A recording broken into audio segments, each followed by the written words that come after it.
Erev Tov covering. I'm Stephen Benoon. You're watching Israeli News Live. Breaking news. Lorenzo on Already Happened posting up several pictures, Arabic pictures.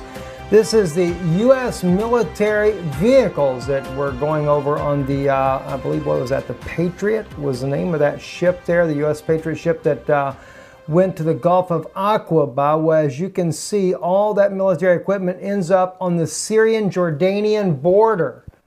It looks like the United States is really getting ready and gearing up for a war in Syria, but not just Syria either. Things could really ratchet up here, friends, and I'm afraid it's going to ratchet up in a way that is not going to be good. But right there in the deserts there, of the Jordanian desert, major military base. We're talking hundreds of military equipment there have been brought up, U.S. military equipment there, ready for action with the Syrian government, and it's not, as I say, not looking good.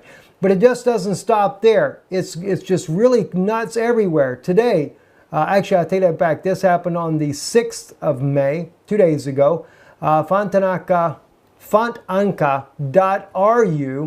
put out an article that 3 of the ships that were supposed to be participating in tomorrow's parade, Russians' parade, left port today, right from none other than President Putin's own hometown, to intercept the USS Carney. The USS Carney, which entered just the other day into the Danish Straits at dawn on May the 5th, conducting patrols in support of U.S. national security interests in Europe, according to this particular tweet here by the Naval Forces of Europe, is in this region now. And of course, according to Russian sources, are within striking distance. And striking distance of Russia's own province there in, of course, Kaliningrad, as I have stated over and over and over, is the Cuban Missile Crisis for NATO. It's the Cuban Missile Crisis for Europe. And it's not just that. There's so much that's going on. Now, there was, after I had pulled up the Fontanka.ru article, I actually ran across also the guide to Petersburg.com that addresses the news agency of Fontanka.ru, their article as well. So instead of me doing the translation on the Russian one, I figured we'd just use this one here. A sensation typical for the Cold War times, but hardly imaginable, today happened in St. Petersburg, Russia. St. Petersburg. Russian battleships that had come to take part in the Victory Days parade on May 9th have urgently been called into the Baltic Sea to prevent or counterfeit a potential air missile strike by U.S. Navy's USS Carney. According to the news agency, Fontanka.ru reported what might seem to be a Fool's Day joke is what locals can check out by seeing the waters of Neva River, which hosted the warships just a couple of days ago and are now empty. But here's what's really strange. You want to talk about something odd. Now, this is 2 different Russian language articles about this event. And this article here from RIA.ru claiming that it's a fake news story. They said they will be participating in the May 9th event. Well, maybe they will be participating, but it doesn't say that they did not leave and go to intercept the USS Carney. And I also found yet another article, a Ukrainian article, stating that the Russian warships had breached the Latvia waters there within 4 miles of their territorial waters. So it does look like that they indeed did leave and are there watching close the USS Carney, because it puts it within striking distance of major targets for Russia. Now, is this all a bunch of hype? Or maybe not. Remember, we reported to you the other day that the U.S. may be, according to some, like Dr. Craig Roberts, who believes that the United States is planning a preemptive strike on Russia. And some of his thinking, along with one of the Russian generals, claims that the fact that the United States has moved in its own air defense missile systems in Europe, and even that in North Korea, as we can see the THAAD system. And by the way, Sputnik reporting today, United States Forces, Korea Colonel Rob Manning said that the THAAD system is now fully operational and ready to take on any attack that North Korea might send towards Seoul, South Korea. Interesting, isn't it? That THAAD high-altitude system is also meant to be able to knock out Russian nuclear ICBMs that could be headed back towards mainland USA or even Japan. In fact, the Russian and Chinese say that THAAD is too big of a gun to be having there inside of South Korea.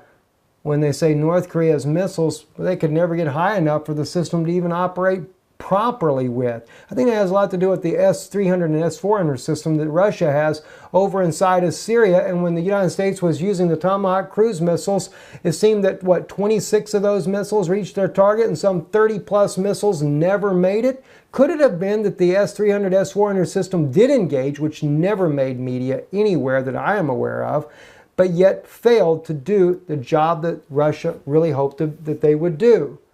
So now Russia has the Bulk M3 missile defense system down on North Korea's northern border there with Russia.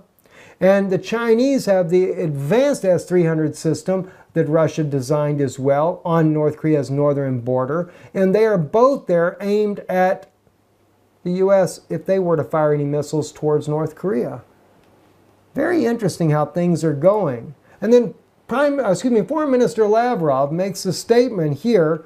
This is reported on stalkerzone.org, that NATO's plan to absorb Ukraine failed. They quote him. NATO officials are offended because their project of full absorption of Ukraine into a zone of influence and inclusion of the Ukraine and North Atlantic Alliance and the inclusion of Crimea in the plans of the military encirclement of Russian Federation failed.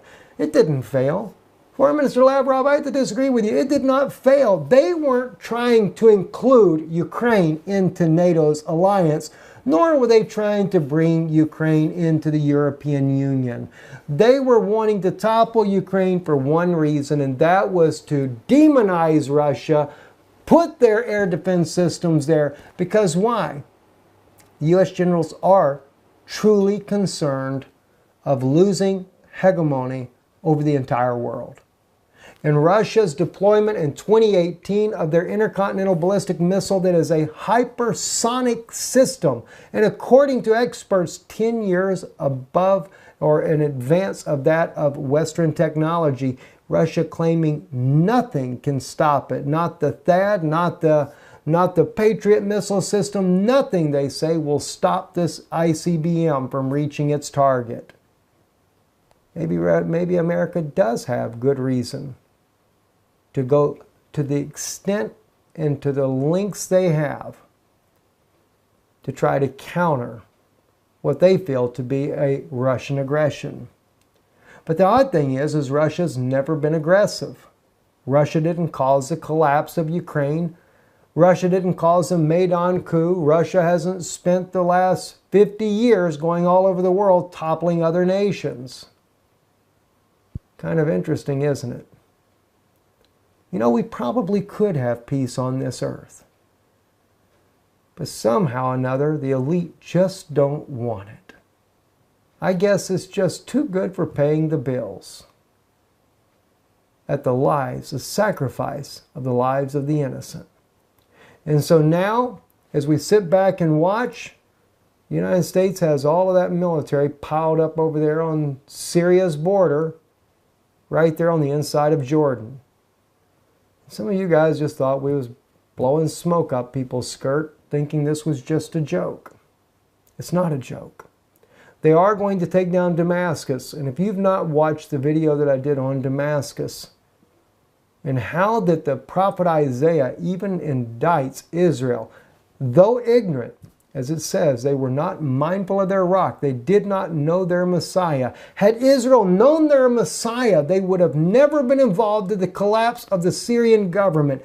And God even says through Isaiah the prophet that Damascus was a fortress for Ephraim. Ephraim, those of the house of Israel, that had believed Yeshua to be their Messiah, the earliest and oldest known Christians living in Damascus, will lose their fortress, all because Israel allowed all these nations to enter in and go against Syria. I think if Israel had taken their stand to support President Bashar al-Assad, we would have never had this type of a situation going on in Syria. And I think that's what Isaiah is trying to show as well. And yet at the same time, Sally Yates here, according to a Russian news source here on letna.ru, testifying today, kind of interesting. I ask her the question here, even in the title here, whether or not Trump was working with Putin. She said that would require for us to deal with secret information that's not been declassified. But as she stated, that does not mean that my answer is a yes. I thought that was interesting. And then, of course, all this big hoopla over whether or not Russia was affecting the U.S. elections. Well, sure, RT, Sputnik, they realized to try to throw more weight behind President Trump because, after all, he seemed to be the better candidate to try to avert a war with Russia and even lift sanctions.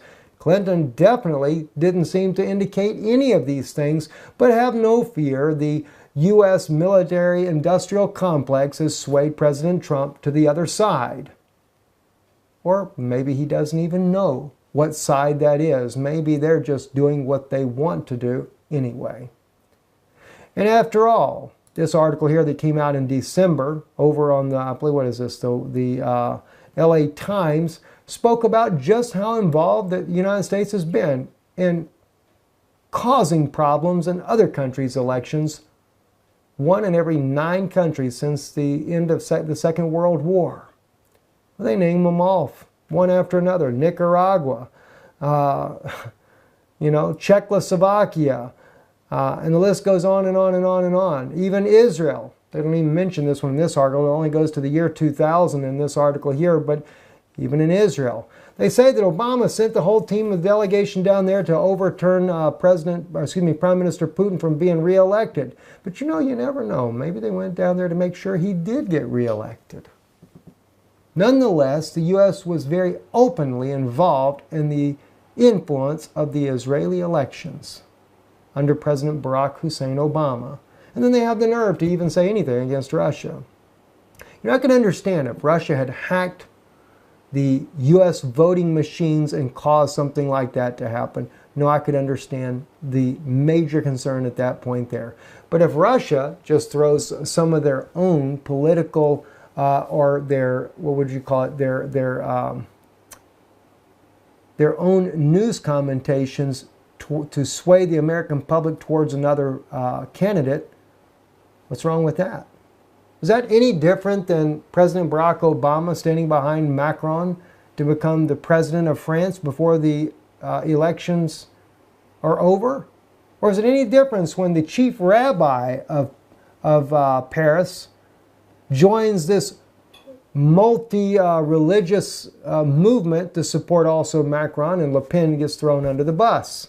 Not to say that I support everything that Le Pen stood for either, but the point being, they all went to the side of Macron, and they were all trying to influence the French elections and to intentionally make sure Le Pen did not get in. Why? Because Le Pen did not stand for mainstream ideology. It was not a, maybe they should have really called that the Pope's choice and then tag it for Macron.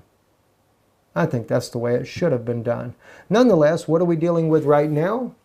Looks like we are headed to some type of war in the very near future. Whether it be Syria, North Korea, Russia, who knows what. Europe, I have no idea. Maybe not quite yet.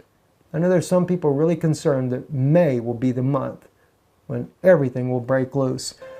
Maybe just a little bit premature. But there's one thing's for sure, it's not far off. I'm Stephen Benoon, you're watching Israeli News Live. Erev Tov.